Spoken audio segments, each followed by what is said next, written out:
All right. So my team gives me a cue that we are about to go live in another 2 seconds. So I'm going to start up the session and we will wait for the panelists to join us. And I'll start with the ones that I already have here today. So, yeah, there's my cue. We are now live. So please allow me to formally welcome all of you and formally kickstart today's session as well. So welcome all of you to Greytip HR Presents Startup Leadership Conference, where we're going to be talking about using tech to navigate through the current COVID-19 crisis. And my name is Tanya Tikku, and I am the editor-in-chief and co-founder of ObserveNow. Just one quick line about ObserveNow. We're India's first general knowledge-based app which provides news and content in 120 words only for everyone to easily consume and carry forward with it. And we try to refrain from the content that mainstream media is producing today and try to give you content and stories that actually matter and that actually make a difference to your life. We are live on Android, so if you want to just take a minute to, check our app out, I'm sure the USP of our app is our content, and that's going to definitely grab all your eyeballs. Moving on from that, thank you very much once again, Greytip, for giving us this opportunity to organize this session today. Please formally allow me to welcome all our superstar panelists for today. Can I welcome Mr. Vijay Shankar Raja, who is the Managing Director of Helixon. Hello, sir. Welcome to the panel. Mr. Vinay Singhal, who's the co-founder and CEO of Sage. Hello, sir. Welcome to the panel. Mr. Raman Govindarajan, founder and CEO of Press Systems. Hello, sir. Welcome to the panel. Ms. Malika Joshi, Director Fund Placement at Marquee Equity. Hello, ma'am. Welcome to the panel. And we are waiting for two other panelists to join us, which my team tells me should be in another 2 minutes or so. So I'll just give a quick introduction to theirs as well. So Mr. Sunil Bangalore, who's the CEO of Cycrex, is going to join us, and Ms. Hema Mani, who's the Direct HR at APAC at Lennox International, will also be joining us. So thank you very much once again, everyone. I'm super excited to start off this panel. However, Rashmi has something very important to say, I think, to set the context for this session. I think she's going to give us a few tools which would be very helpful for all the organizations that you all represent and many others as well who are watching us in terms of using tech to navigate through the current crisis. So Rashmi, if you could quickly set the context, I think I'll dig into the questions with my panelists. Thank you. Thank you so much, Tanya. Let me just share my screen for this first. Tanya, I think I need the access to share my screen. Yep, yeah, just a second. The team's working on it. It's done. All right, let me try again. Yes, got it. Thank you, Tanya. Yeah, so I hope all of you are able to see my screen. Yeah. Yeah, all right. So, hello everyone, good evening. This is Rashmi from GreatHR, and I'm here to give you a small presentation on how GreatHR as a product is helping us to navigate through these tough times using these software solutions. All right, as you all know, most modern businesses today need the tools with the help of which they can track their employee lifecycle activities, simplify the work, and get deep insights with zero efforts. In simple, if I have to tell, a simple HR system is must for all the organizations. So GreatHR is one such efficient tool which offers automatic and smart solutions which vanishes the concerns and makes your workplace a fun zone.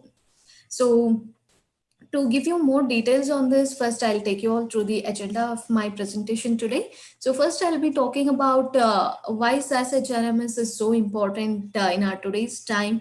And then I'll be introducing GreatHR as a product to you and talk few lines about how GreatHR is unique comparing to other products in the market.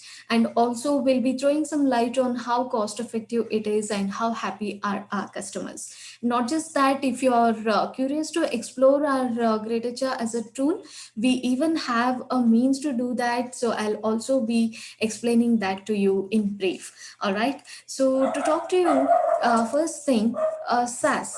In simple, we define it as a cloud software, right? When you compare these SaaS products over a traditional on-premises solutions, I can say the advantages are lots. It could be your easy installation, accessibility, the cost effectiveness, and it even offers the superior data security, right? And also it is flexible and open to integrations where we can perform multiple HR functions in the single platform, right? So these are very few advantages of SaaS, I can say, if I have to list it out, because there are quite a few. And if I go on talking about it, I think we definitely run short of time.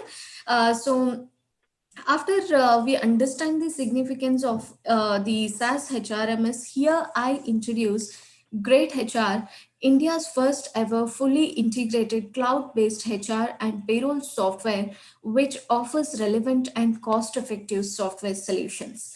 Its powerful automation tools and cost effective nature makes it a preferred choice of around 9,000 brands all over the world. And also, it has gained the reputation of processing around 10 lakh payslips on regular basis. Now, if you ask me what Great HR has in it to offer, so here we are, friends. Like I already said, we take care of the employee lifecycle activities completely, right from onboarding your employee through your leave and attendance management till the payroll processing, the final settlement, everything is taken care here in Great HR.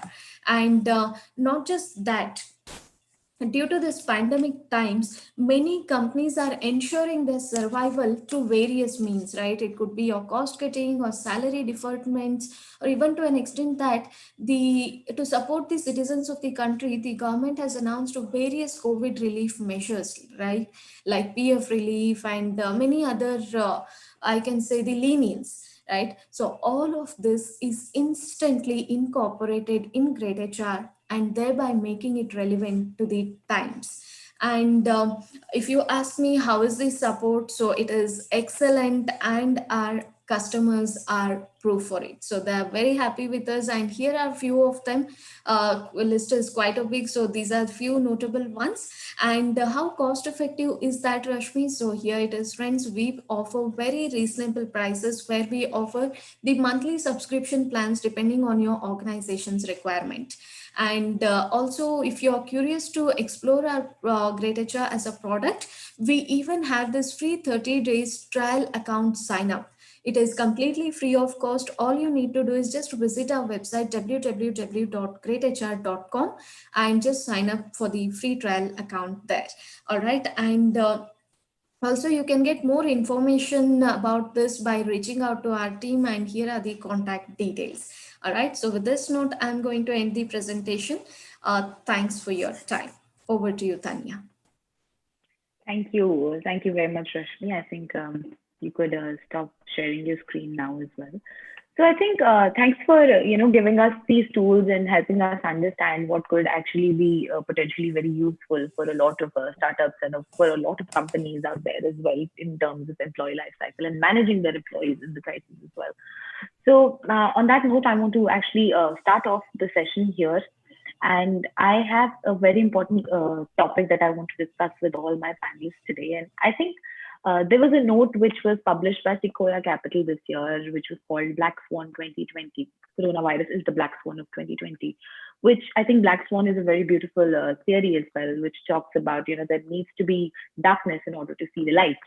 That's the gist of it. And I think that's what happened with COVID-19. Apart from the disaster that it was, I think it opened up a lot of new opportunities and avenues for a lot of businesses as well. There were a lot of transitions that happened and the businesses sort of rediscovered themselves as well.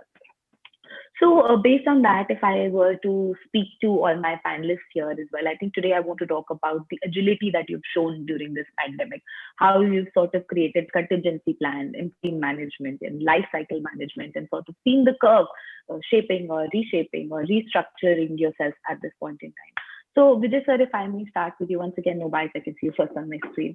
So if I can, sort of start with you. Now you represent a health tech company here, right? And I think one of the sectors that has seen a major boom in COVID pandemic when it comes to business.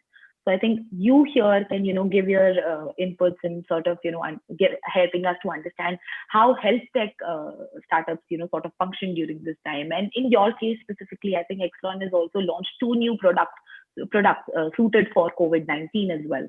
So maybe if you want to share some light on those the two products, which I think you would be the best person to talk about, and how you sort of managed the entire crisis and transformed yourself during this time. So you're on mute. You're on mute. Ours is it's a 6-year-old company, and we have been working on taking healthcare beyond the hospital to the rural, to the home, to the pockets of every individuals. So this is what we were focusing upon all the while. The good thing is, all the time when we talk, people couldn't understand what we were talking about.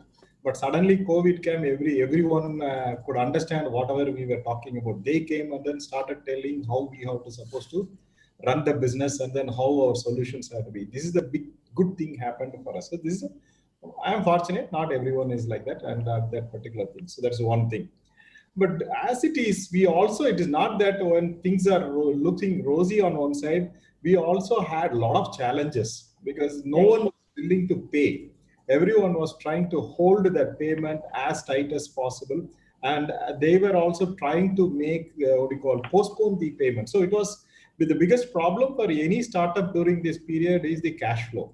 So if we should be able to, unless otherwise, especially all these startups, they are all running hand to mouth, and the shortage of funds is always expected. And this is the crucial period. The entrepreneurship and leadership are going to be tested and challenged. And then everyone within your team is going to come and ask you such questions which might destabilize your confidence and then the ability to run the whole thing. Maybe morning you will get out with a lot of confidence, by afternoon you will lose the entire confidence. That is the kind of a situation we were going through. It's not that it's easy for anyone else. It's as tough as for anyone else. We also went through the same thing. Right.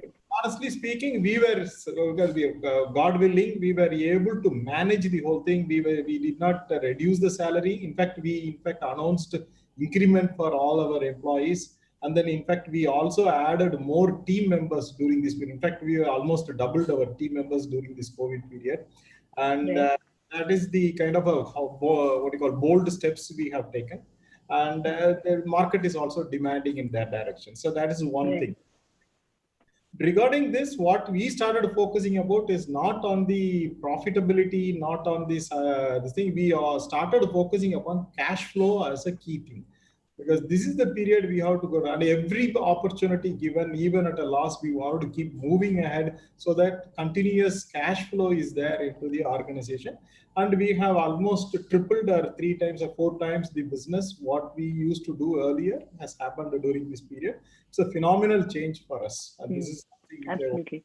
So that management would have also been very difficult as well, because I think the kind of responses, the kind of clients, the way they're approaching you as well has absolutely changed. There's a lot of chaos going on. So how did you sort of manage that? And also, sir, if you could just, talk about your 2 products as well, Oxy 2 and 98.6 fever watch.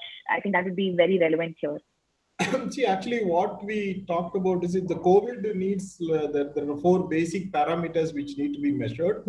And we all know that pulse oximeter is the thing everyone started talking about. But there is something more demanding than the basic parameter like SpO2 and then the heart rate. So we started working upon adding other parameters like temperature and respiratory rate, which is even more critical for COVID. And that doesn't end there. That is the beginning. So if we can have a continuous monitoring, it's even more better. And you also see some of the devices with added Bluetooth capability. And we also brought that. And beyond that, we added something else. We added connector and then made it as a clinically validated product. And that added another feature. Then what happened? We brought app for the end user. And we brought an app for COVID wards kind of a thing. And we brought an app for a remote multiple patient monitoring solution. And we also created a kind of alert escalation mechanism and other things.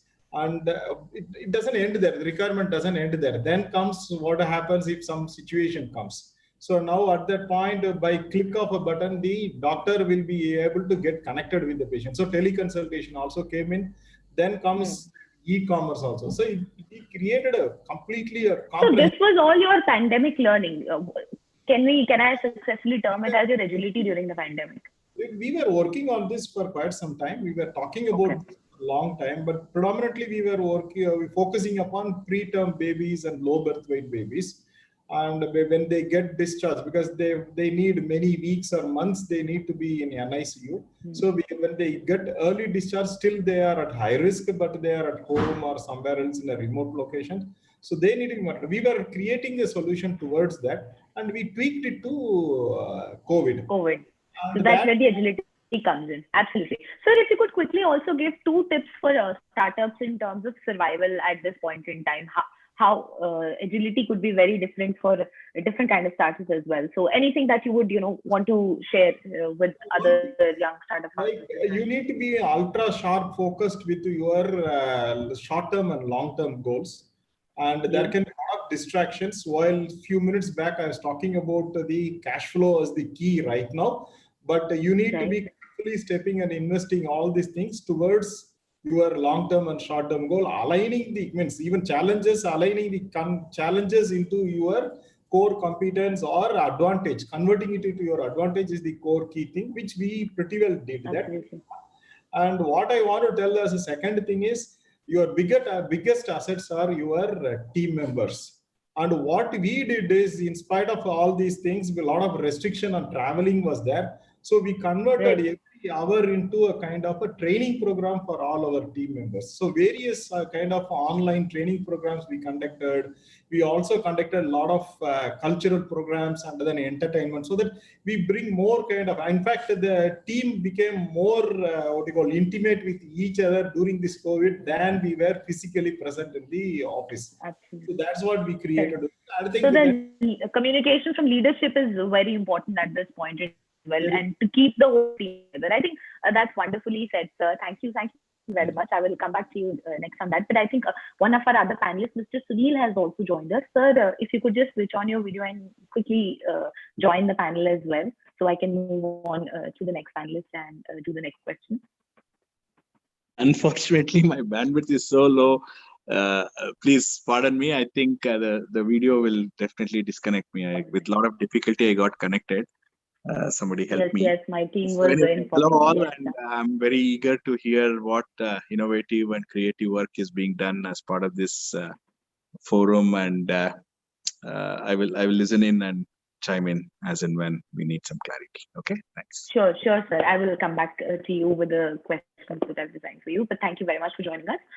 Now I want to move on to you, Mr. Raman.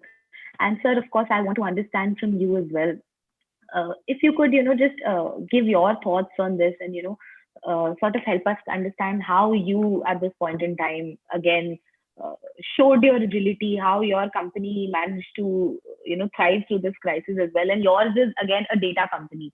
So, how did your clientele shape up during the pandemic? If you could also talk about the changes you made internally to sort of handle the crisis externally, I think that would be very helpful for us. Sir, we can't hear you. Sir? Sir, I think I can't hear you. Can anyone else hear him? No, we can't. Raman sir, we can't hear you. I think some mic has, your lapel has fallen off, I think. No, sir. Sir, if you want to take a minute to fix that, I might move on to my next panelist. And if you want to unmute, yeah, I will move on to you, Mr. Singhal. And I think I'm going to start off with you now. I think I have, again, a very specific question based on the kind of company that you represent here. So Stage, now it's a hyper-local OTT platform. So I think if there were some businesses that were, that had a positive impact of COVID, health tech and ed tech, right? So I think if after that, if I were to name any business that was impacted, so to speak, positively from the pandemic, was OTT. So if you could, sort of help us understand, how did you restructure your company to meet the rising demand of, content at this point in time? And what were your survival tactics? What were your plans? How did you show that agility that we're, talking about in these forums? Yeah. So Tanya, you pointed it rightly. OTT was one of the very few businesses which were winning in this entire COVID time, so to say, right? Because people are locked at home, and they were finding more and more, they had more time available to consume video content, and Right. OTT was, and then also new content was not being made on TV, and so on and so forth. So everybody then looked at OTT for the new Right. content. The way we, I think we did face challenges like the rest of us, where the market was slow. For example, in our case, to create content was a big challenge, right? Then being a Right. content company, there's a lot of production, there's a lot of collaboration required, and then we all went remote, in a day without any preparation, Hmm. right? So Right. amongst all of this, essentially, I think we evolved as a company quite a lot, so much Hmm. so that we ended up discovering that m- we are a natural fit for remote work. There's a Right. lot more that we can get done than We, when you say we, you mean you as a company or we as all of us? I mean both actually. I mean we, all of us, and specifically in our case, we discovered that we are an absolute fit for remote work. We could actually produce more content than we initially was doing. Overall Right. productivity of the team had increased, and in the process, I think we have improved communication. Usually companies report that due to COVID and all, because people are not able to meet offline and collaborate, etc. I think in our case, both collaboration and communication has increased. So if you look at remote work at the core of it, I think the most basic, fundamental to remote work and success of remote work, even before COVID, was that you have to essentially communicate, over communicate, right? That's the first rule of Right. remote work, right? And I think we were able to really do it very well, and because of that over communication that we maintained during these times, the collaboration didn't take a hit, actually improved. We were able to find each other more. People had more time available on their hand than they usually had, and I don't mean Hmm. this in the terms of that they increased their working hours or so. I think it was just that there was a lot of leakage of time when you Hmm. work in an offline manner. That leakage went away, and the level Right. of comfort increased for everyone. Everyone was able Hmm. to function at their As own. Vijay sir also pointed out, yeah. Yes, yes, absolutely. So I think in that manner, then in an overall way, we have submitted the lease of our office. We don't plan to reopen office even after we have a vaccine or whatever in place. Hmm. For the near future, So we how were you producing content? I mean, if you could just, talk about that as well. for our OTT, usually you don't produce content yourself. You sanction the content that you want to produce, right? Right. So for us, that transition happened quite fast because of COVID. We used to be involved in our production before COVID. We would go to the ground, we will go to the shoot location and all. I think COVID forced us to become more, independent of that, and we did become that. And Hmm. now, 100% of our content for the last 6 months have been produced in a completely outsourced manner, in a completely sanctioned manner, and everywhere the content is so we are a specific kind of OTT. So we don't do movies and web series and this kind of content. Yeah. Instead, we do artist-led entertainment. So poetry, Hmm. comedy, storytelling, Hmm. folk, and all of this, right? So which requires a much smaller crew and a much smaller, production. Infrastructure as well. Yeah. Overall, right? So which is what allowed us to keep producing content. I don't think we ever stopped, except the first 15 days when everybody was under panic and everybody was Yeah. like, Yeah. you don't know what's going to happen, and So nobody was. internally, how did you, just in one line, if you could just, give us an idea of how did you manage the whole thing internally? Because like for everyone, it was a sudden shock and everybody had to come up with, plan Bs and plan Cs immediately. So how did that sort of, happen in your company as well? I think 1 year ago only you had rebranded Witty Feed, and there's a lot of transition that has been, sort of happening in your company as well. So There's an walk internal me through that. there's an internal joke which says that हमारा pandemic तो 1 साल पहले आ गया था. We actually were going through a lot of transition. There were a lot of tough times that we went through. 2019 was not that great a year for us. and which is what actually made us as a company quite resilient. Which is what made us as a company quite adaptive to such situations, and which is what, you had a practice here. Blessing in disguise, to be honest. When something like COVID happened, we were already prepared for something like that. The team was extremely resilient, very adaptive.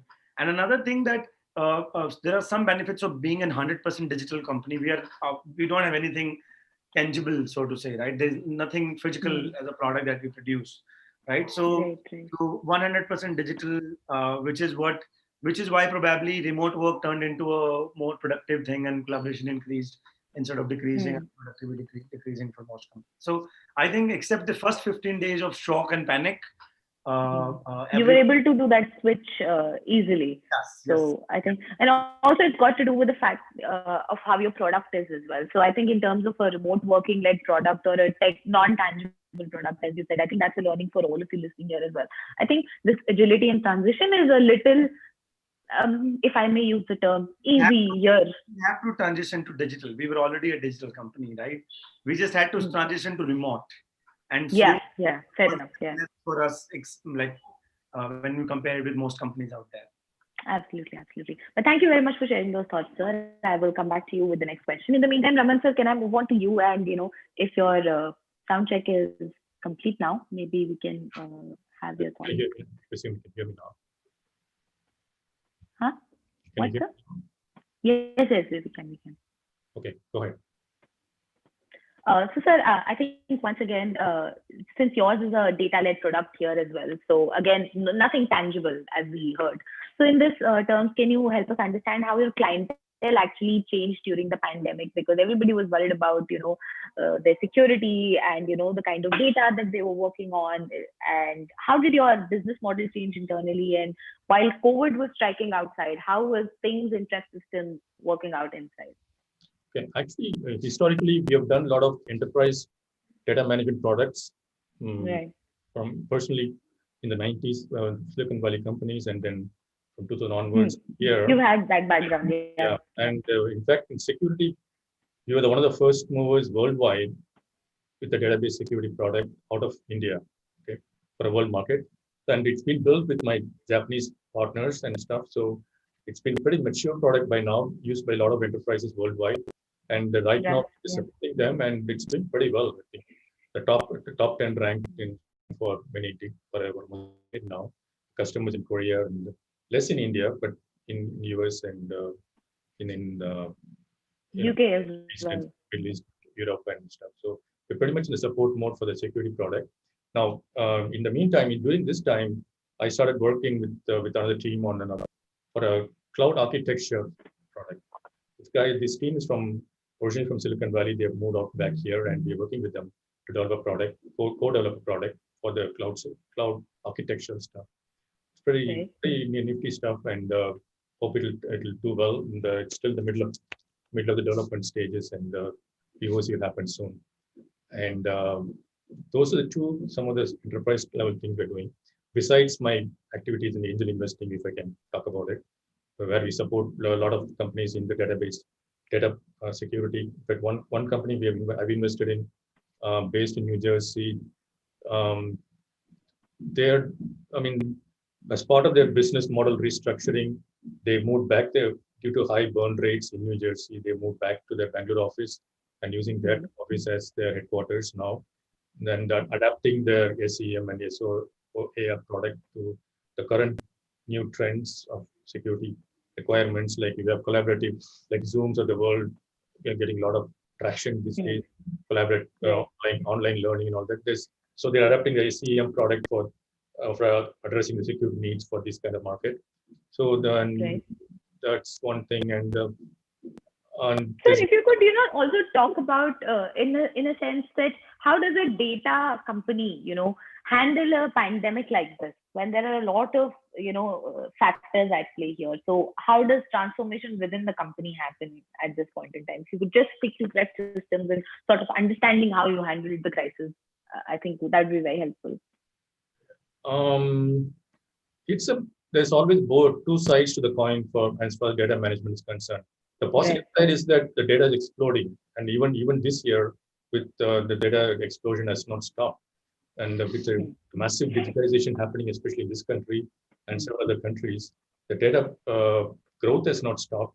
It's just a question of data center management, and I mean, it's a challenge because a lot of work from home is happening, and there are occasional outages in data centers and stuff. That's a challenge, and getting right people across to the data centers to fix problems as they have happened. But as I told you, the products in database security is doing pretty well, and it's a very mature product, and worldwide customers are doing all right. And we keep adapting it. But we made it as a push the cloud and made it a SaaS product this year, and leveraging this market, and adding more users to the old security product. And that's how we have handled. And data will be again, the positive side, it's growth and good for the business side of it. And the supporting is a challenge which we are trying to manage as of now, and there are no major outages as of now for the data centers and that I can speak of. So it's okay. Okay. The user community has come down a little bit, but the banks are down by 24. Online banking and everything is down by 24. So those requirements are tough, but so far we've been all right. All right. Thank you very much for sharing those thoughts, sir. Can I move on to you, Ms. Malika? And now again, we have a different set of organization that you're representing here, Market Equity, it's a service funding platform, right? So if you could tell us the changes that you saw from a VC point of view. And here as well, I think since you're in touch with so many investors as well, and this is sort of your profile as well. So for starters, I think it's a very important thing for them to understand that at this point in time, how do they do their emergency management, employee safety, and especially in terms of fundraising, if they're not an ed tech or a health tech platform, so to speak, at this point in time. So what are the best survival tactics that they could sort of employ to survive through the crisis? Right. I think, Tanya, what is very important and what is my recommendation to startups at this time, given that I speak to so many VCs and PEs almost on an ongoing basis, is that I think this is the time when startups have to concentrate on survival. Now, they might have some exorbitant plans for themselves. They might just be launching a new product, a new service, or getting into a new geography. And all of that is well and good, but this is not the year to be doing that. And I think what VCs and private equities are looking at the moment is businesses that are desensitizing themselves. Because see, at the end of the day, startups are looking for capital, right? They need to grow and they need to keep running. And like, the other panelists said here, cash flow management is very, very important here at this point in time. So I think as a startup or as an entrepreneur of a startup, which is maybe, let's say, in pre-seed stages or seed stages, right? I think what you need to do is kind of cut your expectations on the valuation, because, like at the end of the day, if you don't survive, you will not grow, right? So concentrate on survival today, concentrate on growth later. That's something that you can do in the future. So I think one recommendation that I have for startups at large is desensitize your expectations about where you're valued and how you're valued, right? And secondly, you need to be a lot more robust in going out. So you might know people, you might have relationships, and you might identify a certain set of investors, but it's not necessary, at least in today's time, that those networks and those relationships are going to work for you. So you actually can't really opt for a run-of-the-mill solution. What you need to do internally is innovate, is try to look for people who are looking for innovative concepts, novel concepts, and try bring your story out on the table. Because to as many VCs and as many private equities that I've spoken to, they are looking for winners as entrepreneurs, right? And a winner need not be a full success story. A winner could be many failures and one success, right? So I think it is very important. That's what a winner is, right? Absolutely. So I think it's very important that you narrate your story, that you narrate your vision, and that you give them a plan. Obviously, these VCs are looking for investments in a concept or in a technology or in a product that obviously has growth opportunities in the future, and that growth could be any sort of growth, right? But you need to obviously narrate your story really well. So I think my recommendation at this point is desensitize your expectations, because you need to survive, most importantly. Right. Secondly, try and broaden your horizon, try and broaden your network, right? Absolutely. And that's both in terms of people who are working for you, people who are working with you, and people you're working for, right? So in terms of the VCs you're going after, the angels you're going after, right? Try and go for a unique set, right? Don't really go to the run-of-the-mill solutions, right? The people you're getting on board, an IIM graduate is not a sure winner, right? Try and look for people who are agile in behavior. Try and look to have a team that is very, very adaptive. And I think as long as you have a good, strong team at the forefront to run your product or to run your company or to run your processes, you will be able to navigate through anything, even in turbulent times. And I think one last thing I'd like to definitely add is definitely have an element of technology in your company, right? The Right. less you concentrate on actual assets like tangibles, right? I think the more resilient your company becomes when it comes to fighting situations like this, because obviously this pandemic is not the last bad thing that's going to hit us. There are going to be enough and more things that will come in the future. The economic aftermath that we obviously know is going to come, right? Especially in India as a country, right? I think all of that is something we need to be obviously braced up for, even in the future, in the next 2 years, 3 years, 4 years. So try and shift yourself to technology solutions, which can actually reduce the number of people you're employing, obviously, and that's obviously a reduction of cost. And at the same time, technology is reliable to a lot of extent, right? You can actually run your processes in technology and be sure that they're going to run well. So I think technology, desensitization, and be innovative in how you kind of, looking at the world in terms of internal and external. I think that should really get the work done for most startups in today's time. Absolutely. I think that's brilliantly put, and it doesn't even need me to do a recap here as well. I think you've wonderfully put the points here. I think these are three very important learnings, and you can hear them from a person who's, a very active person, member of the VC community here. So I think it's very important for you to follow these three steps in sort of order to survive this. And then obviously in 21 or whenever we reach the bottom of this, whatever mess that we are in right now, I think that's where you grow. In the meantime, just think and concentrate and broaden your horizon, as you rightly said, Monica. Thank you very much for those thoughts. Can I move on to Mr. Sunil? And sir, since we cannot see you, but we can hear you, so I think a lot of onus relies on how you try to communicate your ideas here as well. And I have a very specific question for you here as well. So once again, sir, can you hear me? Oh, yeah, thank you. I just said I am reasonably articulative enough to ensure people don't need to see my expressions. That's fine. Go ahead. Sure, sir. So, sir, once again, you represent a cybersecurity company. It's a JV between Hinduja and NJK Holdings as well. So, I think again, I'm going to just de-jargonize it for my audience and sort of way to say it's a tech data business. And I think for your business, the impact of COVID wasn't hard, as we sort of realized, because there was no tangible asset to it. However, a lot of data mismanagement was reported during this time. And actually that has been going on, especially in a country like India, where there are no firm cybersecurity laws in place as well. So tell me once again how your clientele shaped during this pandemic. How did you sort of change your business model, and how did you become agile in terms of handling whatever, crisis or the crisis of your clients that was happening during this at this point in time? So tell us from a data server security point of view here. So thanks, Tanya. I think as I think other panelists alluded towards, one of the very interesting phenomena that happened because of this pandemic is the struggle for existence and survival of the fittest. I think we started to hit the Darwin's theory back.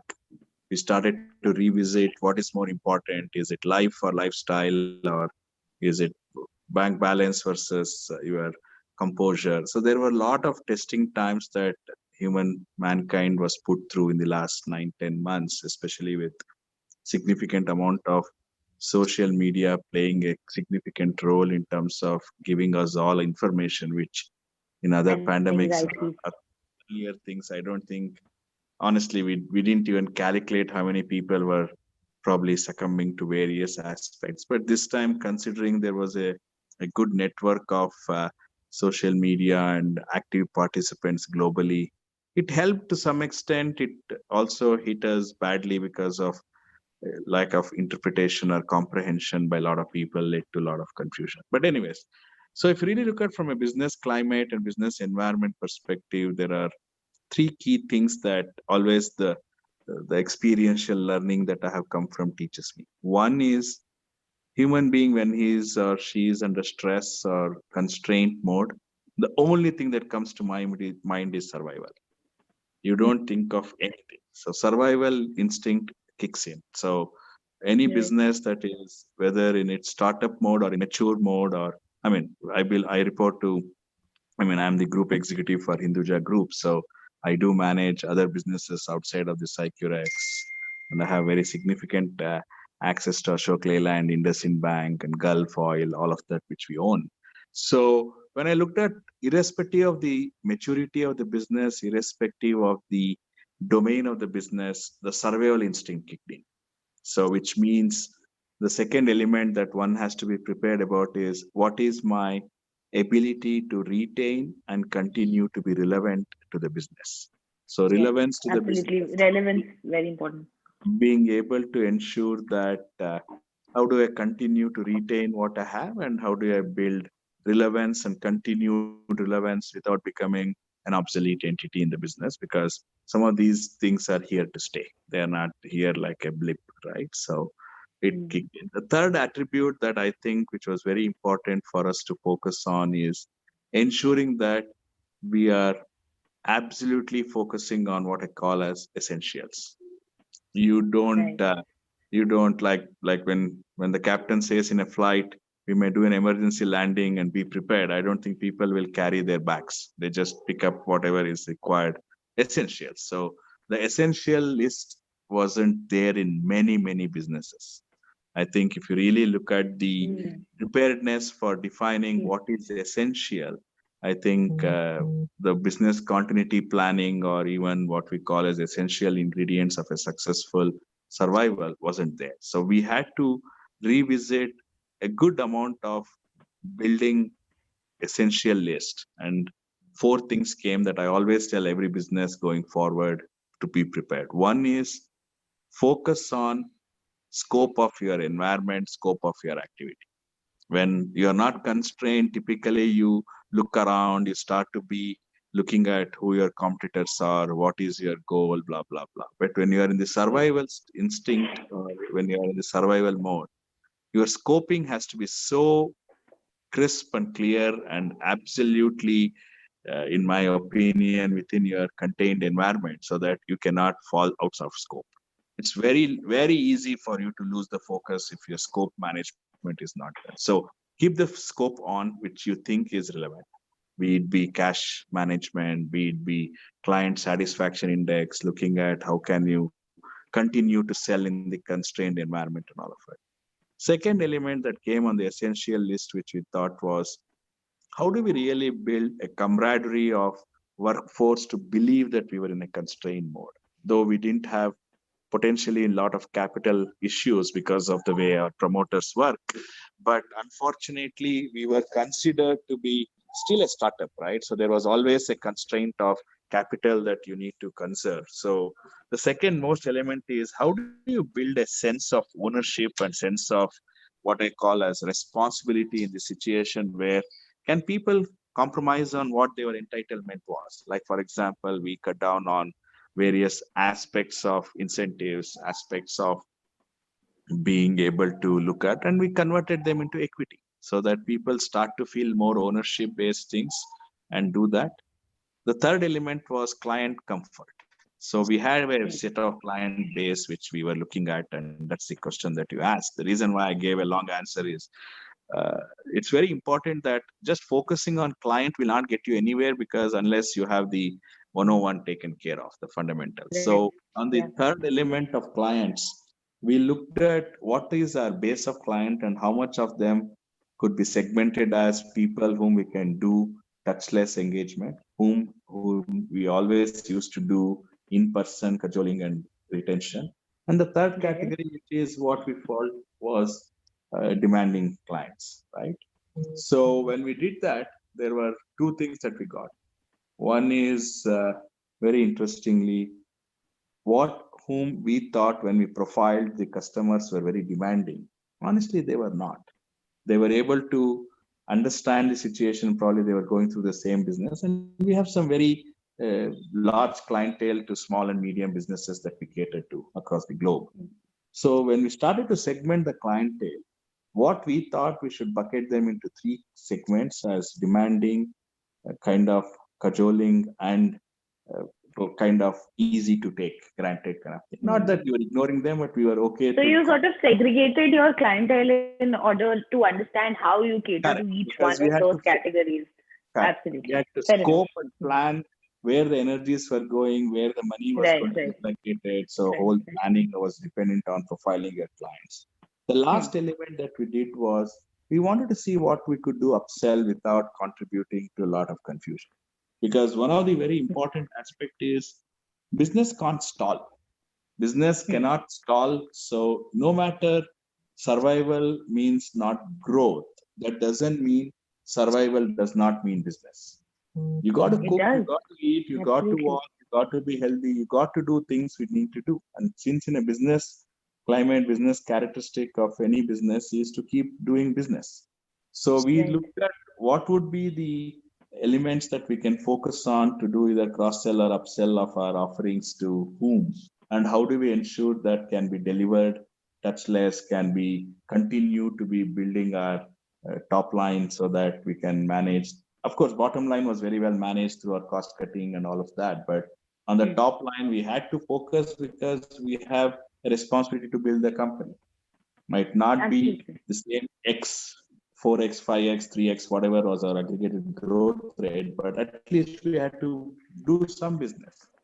So what was your one learning to all the startups? Yes, sure. That was what I was getting at. Sure, go ahead. So all I tell startups always is one thing. When you are hit with uncertainties, always ensure that you focus on keeping the business running. So one biggest learning I thought, of course, based on my other experiential learning, is don't think business will stall. Don't think business will stop. A lot of people find excuses to say, I could not survive, I could not sell, I could not. I think there is still a demand. There is still an opportunity to sell. There is still an opportunity to continue the business. It's one's ability to identify that segment and go and meet it. Like mask manufacturers today. Look at how well they are making money, sanitizers. I mean, there is always an opportunity for you to identify what is relevant. And that's where I hit the point on relevance. So as long as organizations build a relevance into it, we are good. So one learning, continue to do your business. Don't have any apprehension of shutting down the business just because you have been hit by a pandemic. Manage it. Once you survive, people will exist. Absolutely. So very beautifully put, sir. I think once again, I don't need to sort of give a recap here as well. I think relevance is very important and just never give up. I think that's the gist of it.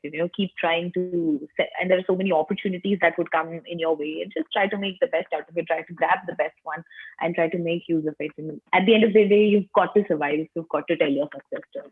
So I think that's the gist here. Thank you very much for those wonderful thoughts here as well. Since we do have very little time left, so I just want to kind of cut down on the next question in terms of just understanding from all of you. How have the key metrics of running a startup now changed? Because even though Corona might, by God's grace, maybe it should be gone in a couple of months, or maybe it could last another 5 years. Probably a lot of predictions sort of say that as well.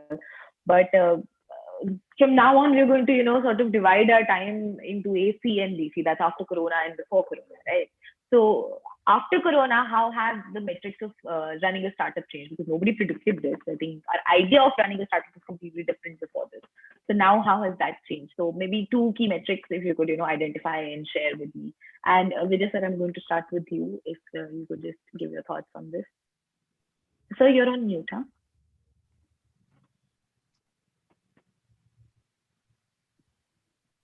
Yeah, sorry. Yes. See, like as you said, we do not know when the Corona is going to end. When is this AC is going to start? That itself we do not know. So that is one thing which I am going to tell that. So see today, what my kind of a work, what I see is keeping my flock intact is the biggest thing. While because the key we call our employees need to be together, and then we need to keep rolling out. And we work extra hours during this period because customer demand has gone multifold. Because had this kind of a demand had been there, we would have come out with the right product 6 years back. But unfortunately, nothing could happen that way. So today the demand is so high, and our strain and stress on everyone is multiple times more, and even more is they are all at limited resources. So this need to be kept in touch. So we have shifted, like we are slowing down in a lot of aspects. We are slowing down. We are trying to keep the customers happy on one side, holding them, and on the other side we have to keep our team intact. So this is our prime focus. We are trying multiple different avenues for this. This is one of our prime area. On the other side, as this thing Sunil said, like a lot of irrelevant companies are going to vanish, and only the fittest will survive. That's the Darwin's theory, which we are going to see.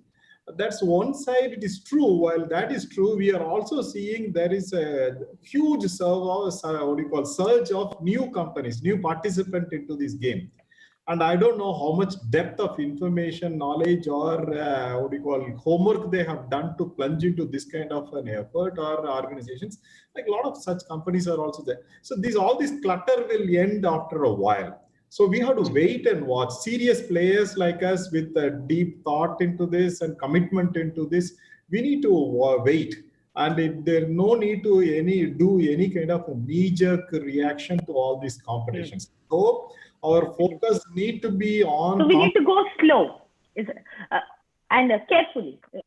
Maybe not even slow, but very carefully, very tactfully. It's like walking on fire, on the line of fire. Focus should be more on competition than on customers. But the competition is also slowly becoming irrelevant during the short while. Identifying the right competition is the key thing right now. That's what I think is the core subject, what I want to impress upon. Absolutely. Thank you very much, sir. Very nicely put. Once again, Mr. Singhal, I'll move on to you. And if you could also, I don't know if you heard the question, but we were just trying to, identify 2 key metrics of running startups now. And I've sort of divided the time into pre-Corona, before Corona, and after Corona. So BCAC once again in a different context. So how has the metrics of running a startup changed? So 2 things that you want to identify and share with our audiences. Well, first of all, I agree with Vijay sir. I think he's put it right that there's no hurry. We get to go slow, like you said, right? We get to go slow, and it's okay if you just survive through these times. That's great. The other one is what Sunil sir was saying, that there's no such thing as there's no opportunity out there. There are enough opportunities. We just have to adapt from time to time. So what we have done internally is we have shifted our entire focus on week-on-week growth. So we look at every metric, and not too many metric also. So we have taken up 3 main metrics: our weekly retention, our average time spent per MAU, and overall weekly active users. That's it, right? These are the 3 metrics. These are the North Star metric, and every week we just worry about this week and not much after that, right? So all here to stay. We have seen enough. So no need to panic, no need to worry about too much next year or next month or whatever. Just worry about this week. Do your best this week and try to remain, afloat this week and grow a little bit. So there is this simple math formula. The thing about humans is that we are not trained to think exponentially. We think very linear. Our brains are trained to think linear, right? Even if we grow 1% every week, we grow by 14 times at the end of the year. You are a 14x bigger company than you started with at the end of the year, right? So you don't have to grow a lot. Even if you can just grow by 1% every week, that's a lot. Yeah, so if you compounding. Right? So the compounding, yes. Compounding, absolutely, right? So the power of compounding is just phenomenal. So we have kind of that way we have slowed down, and we have slowed down in terms of panic, etc. and said that let's focus on this week. Let's worry about this week. Let's focus on growing 1 to 5% this week. That's about it. And if we can just keep doing that, we will end up in a good place. That's all. So I think, is it safe to say that, maybe this is the strategy that startups should now employ, the ones coming up right now and the ones who are, planning at the pre-seed age and, sort of planning to launch. I think that's where you take a step back. And I think this is what Sunil sir was also, talking about in terms of slowing down. So this is the shift in focus that we need to sort of change. And, exactly as Mr. Singhal said, so if you grow every week, so that at the end of the year. So what's the percentage at the end of first week? 1%. 1% every week. Become 14x bigger at 14 at the year. Yeah. Okay. Yeah. So I think that's the shift in focus that I think all startups need to do. So I think worry about now and, worry in pieces so that you don't have to worry big, but just if you worry in pieces, you achieve big. That's the difference. Worry about it. I've just said, just focus on this week. Don't focus on this. There is nothing to worry about here. These are all cycles. You are not alone in this. The best thing about this entire crisis is that you are not alone. There is not a single person on this planet who is not facing it, right? So if you are slowing down, everybody else is slowing down. You're not losing any race. You're not behind anybody, right? So you just be here, focus about what to do this week. Focus on that, and the rest will fall in place. Follow. Absolutely. Thank you very much for those thoughts. By the way, this advice comes from the best. This advice is from Paul Graham of Y Combinator, that the startup should focus on week growth and not much beyond that. Just do that, it just works out. And this is not even a pandemic advice. I think this is a genuine journal advice. That if you can just worry about economic growth, everything else falls in place. Fair enough. I think a very good strategy here, sir. Thank you very much. Raman sir, can I move on to you and quickly have your 2 key metrics of running a startup now in VC times? I've seen the 2001 crisis, the 2008, and now we got into 2020. So I always believe in building a product, doing my stuff right. So that's why I mentioned I'm working with the team on the cloud architecture product. That's going to be a killer if when it comes through. So, and then finding new applications for the existing products. That's only in my these are things in my control. And this is what I believe in, the product metabolism, how we can evolve our product. Absolutely. Absolutely. Thank you very much for that crisp thought. And I would like to move on to you, Ms. Joshi, now. And if you can just quickly share your 2 minutes. Tanya, I think my recommendation is, I think all startups should think of this as a Venn diagram. There are your clients, there are your investors, and then there are your employees. Always concentrate on the intersection, because the moment you're able to take care of the intersection between your clients, your investors, and your employees, you're basically moving towards a win-win situation. Because at the end of the day, people, like I said, people you work for and people who work for you, right, need to come together to build a company from ground up. So I think post-corona, you cannot ignore anybody out of this Venn diagram. So concentrate on the intersection where these interests lies and keep moving forward and striving towards achieving that. And I think the second is going to be concentrate a lot on trying to broaden your horizon.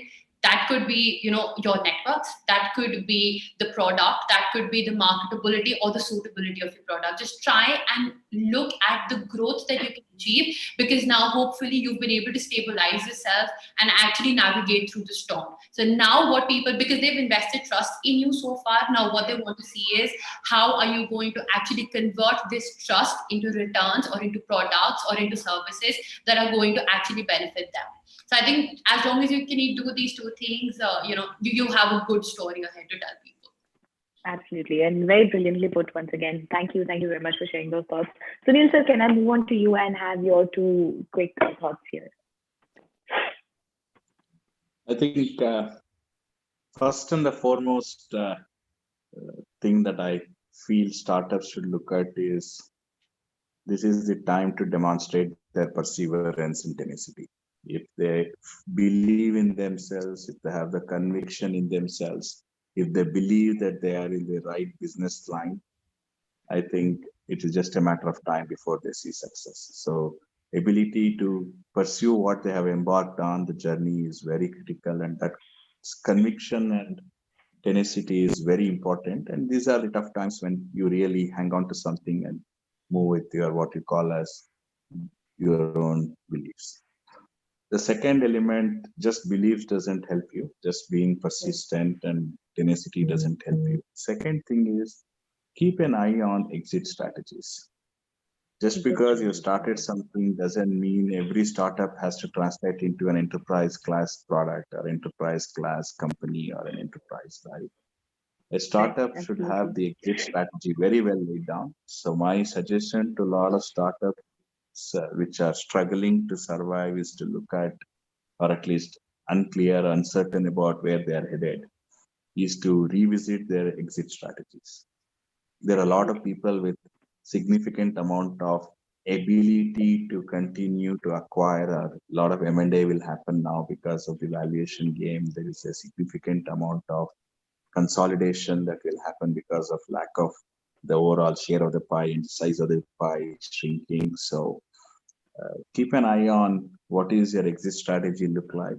Do you continue to be in the bleeding business, or you want to be profitable? And profitable is a function of promoters and startup founders game. So I strongly recommend people to look at their exit strategies, because a lot of them do not know when to say no and how to pivot it for something else. So putting the pivotal point and thinking what makes sense to go on a different path is very critical. If they do not have the ability, I strongly recommend startups to focus on.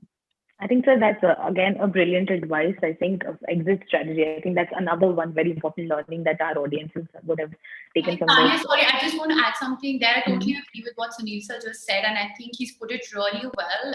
And just to add to that, I think at this point of time, startups should also try and concentrate on identifying what their strengths are, because there is no need for you to be master of all trades, right? You should do one thing, and even if you do one thing, but you do it exceptionally well, you have a very bright future for yourself and for the company, right? So I think this time, one opportunity in hindsight that it brings for all of us is identifying what your core strengths are and really playing on those strengths. And, that is how you actually eradicate all competition and get really the bigger chunk of the pie, right? So I think that is one thing that they could definitely try and look forward to. Absolutely, absolutely. Thank you for doing that bit at the end for me, Monica. Thank you very much. But having said that, I think this was a very strong panel. I think some really good recommendations here from a lot of learned panelists that I have managed to put together for this panel. So I think very important strategies. I think compound yourself. I think more focus on your exit strategy, grow weekly, and focus, identify your strengths, innovate, be relevant at this point in time.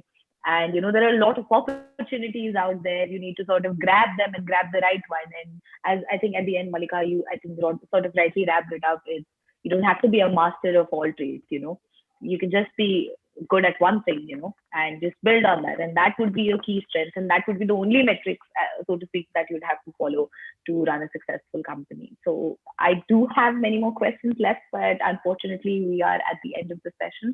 However, I will try my best to plan another one with you all and, sort of carry forward the conversation there. But I think this is it for today. And thank you very much, all of you, for joining us. And if you want to hear a recording of the session, it would be available on ObserveNow's Facebook page. So as and when this conference ends, it's right there on the Facebook page in case you want to review what your peers have said, if you want to share it in your network, I just want to have a look at how it went. So please feel free and go there. Do not forget to check out our app on Android as well. I think it just was GK app, very relevant and very juicy content, which I'm sure all of you will definitely enjoy. So that's a wrap for me, Tanya, today. Thank you very much, all of you. Thank you for joining us. Thank you so much, Tanya. Thank you to the other panelists as well. Thank you. Thanks, guys. Thank you. Good. Thank you. Thank you. Thank you. Have a nice evening. Thank you, sir. Sir, app check out कीजिएगा, please. Thank you. Bye.